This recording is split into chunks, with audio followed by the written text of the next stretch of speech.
To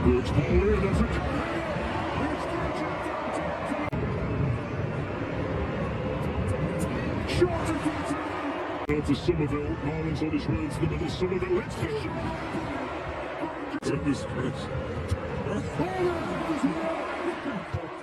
Pertandingan perdana Grup F Piala Dunia 2026 mempertemukan Jepang dengan Belanda dalam laga yang berlangsung sengit sejak menit awal. Kedua tim saling melancarkan serangan berbahaya dan menunjukkan permainan berintensitas tinggi di hadapan puluhan ribu penonton yang memadati stadion, dan pertandingan berakhir imbang 2-2 sama. Namun sorotan utama justru muncul setelah pertandingan berakhir. Dalam konferensi pers usai laga, pelatih Jepang Hajime Moriyasu secara mengejutkan melontarkan pernyataan yang membuat para jurnalis terdiam. Dan kami telah menyajikannya dalam video berikut ini.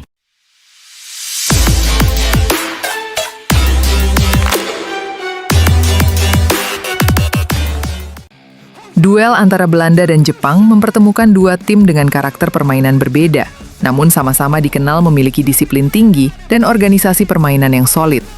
Jepang, yang datang sebagai salah satu wakil Asia, tampil penuh semangat dan berusaha memberikan perlawanan terbaik kepada raksasa Eropa tersebut. Pertandingan berjalan ketat dengan berbagai peluang tercipta di kedua kubu. Para pemain Jepang bahkan disebut rela mengerahkan seluruh kemampuan mereka demi membawa kebanggaan bagi sepak bola Asia di panggung dunia. Namun skor berakhir imbang 2-2 sama, dan yang menarik, sorotan utama justru muncul setelah pertandingan berakhir. Pelatih Jepang Hajime Moriyasu hadir dalam konferensi pers dengan ekspresi serius dan secara mengejutkan melontarkan pernyataan yang membuat para jurnalis terdiam. Kami berjuang habis-habisan sebagai wakil Asia. Semua pemain kami memberikan segalanya untuk mengharumkan nama Asia di Piala Dunia, ujar Moriyasu. Tak berhenti sampai di situ, Moriyasu kemudian melontarkan sindiran yang memicu perdebatan.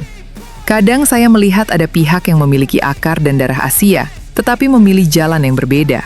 Kami berjuang untuk kebanggaan Asia, sementara ada yang melupakannya, lanjutnya. Pernyataan itu kemudian dikaitkan oleh seorang gelandang Belanda berdarah keturunan Indonesia bernama Tijani Reinders, yang menjadi salah satu pemain kunci tim Oran pada pertandingan tersebut. Meski tidak menyebut nama secara langsung pada awalnya, berbagai spekulasi bermunculan hingga akhirnya Moriyasu memberikan komentar lanjutan yang semakin mengundang perhatian. Saya menghormati setiap pemain dan pilihan mereka, tetapi ketika kami berjuang mati-matian membawa nama Asia, tentu ada rasa kecewa melihat seseorang yang memiliki ikatan dengan Asia justru berdiri di sisi lawan, katanya. Komentar tersebut langsung menjadi perbincangan hangat di media sosial. Sebagian pendukung Jepang mendukung pernyataan sang pelatih, sementara yang lain menilai sepak bola profesional tidak seharusnya dikaitkan dengan persoalan asal-usul keturunan pemain. Kontroversi tersebut pun menjadi salah satu laga panas Belanda kontra Jepang, menambah drama di awal perjalanan Grup F Piala Dunia 2026. Di sisi lain berbeda, timnas Jepang berhasil menahan imbang timnas Belanda 2-2 pada laga perdana Grup F Piala Dunia 2026 di Dallas Stadium, Amerika Serikat, Senin 15 Juni 2026.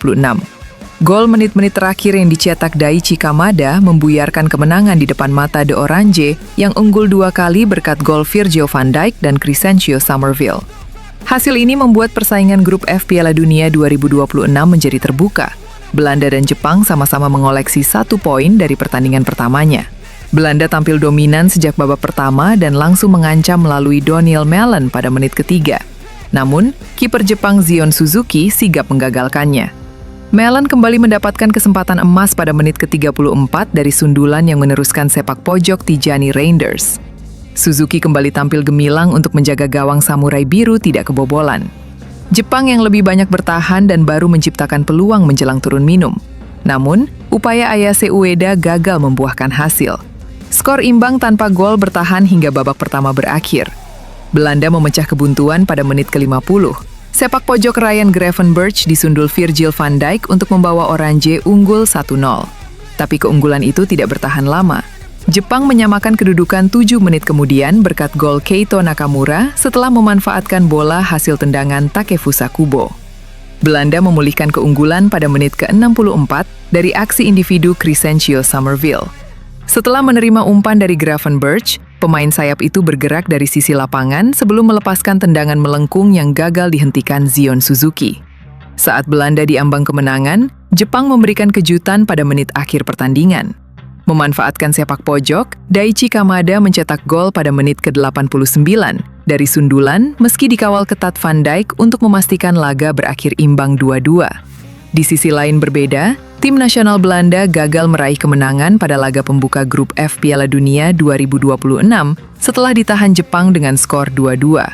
Hasil pertandingan yang berlangsung di Dallas Stadium, Arlington, Texas, Amerika Serikat pada Senin, 15 Juni 2026, dini hari waktu Indonesia Barat itu langsung memicu berbagai reaksi, termasuk dari netizen Indonesia yang ramai-ramai mengomentari duel dua negara yang sama-sama pernah menjajah Indonesia. Belanda sebenarnya 2 kali unggul dalam pertandingan tersebut. Namun semangat juang Jepang membuat Oranje harus puas membawa pulang 1 poin. Babak pertama berjalan cukup ketat tanpa gol. Jepang tampil disiplin dan berhasil meredam sejumlah serangan Belanda yang lebih diunggulkan di atas kertas. Hasil ini mencatatkan sejarah tersendiri. Dalam 2 pertemuan di putaran final Piala Dunia, Belanda kini memiliki rekor 1 kemenangan dan 1 hasil imbang melawan Jepang. Pada Piala Dunia 2010, Belanda menang tipis 1-0 atas Samurai Biru. Selain menjadi sorotan pencinta sepak bola dunia, hasil imbang ini juga ramai dibahas oleh netizen Indonesia. Banyak warganet melihat pertandingan tersebut dari sudut pandang sejarah kolonialisme. Salah satu unggahan yang ramai diperbincangkan datang dari akun X @r_sutiharyono yang menulis, Belanda dan Jepang berakhir sama 2-2, yang menang bangsa Indonesia. Belanda versus Jepang seri 2-2, Indonesia aman, rempah-rempah juga aman, canda @Riko_Yulinaidi. Lengah di akhir Belanda, kayak terlena menjajah Indonesia 300 tahun, tahu-taunya direbut aja sama Jepang pas Perang Dunia II, kata @Sultan Mafti. Ini Belanda sama Jepang imbang karena gak ada yang mau dapat Indonesia kah? Tanya @Jiwa Terbuang. Jepang Belanda saking gak mau klaim Indonesia lebih milih seri aja, komentar @Ilwolguil96. Selain komentar bernada humor, momen pertandingan ini juga memunculkan unggahan yang menarik perhatian publik Indonesia. Akun sepak bola nasional @timnasextra membagikan cuplikan pembukaan pertandingan Belanda versus Jepang yang menampilkan sosok Presiden pertama Indonesia, Soekarno, di layar stadion. Dalam video tersebut, timnas Belanda dan Jepang ditampilkan dengan sentuhan visual yang mengingatkan netizen pada periode kolonial Belanda dan masa pendudukan Jepang di Indonesia. Tak heran, unggahan itu viral dan telah ditonton lebih dari 2,4 juta kali. Di sisi lain berbeda, Piala Dunia 2026 tidak hanya menyajikan drama persaingan sengit di atas lapangan hijau, melainkan juga melahirkan tren unik dari pinggir lapangan yang terjadi dalam laga Belanda versus Jepang. Juru taktik timnas Jepang, Hajime Moriyasu, secara tak terduga menjadi perbincangan hangat sekaligus sensasi di media sosial, berkat metode kepelatihannya yang sangat tidak biasa. Alih-alih berteriak lantang untuk memberikan instruksi kepada anak asuhnya, pelatih berusia 57 tahun tersebut beserta jajaran asistennya tertangkap kamera memegang papan tulis berukuran besar yang ditulisi angka-angka mencolok seperti 3, 4, atau 45. Saluran televisi asal Argentina, TYC Sports, mengunggah cuplikan video unik tersebut yang seketika ditonton lebih dari 3 juta kali di X dan melabelinya sebagai metode Moriyasu.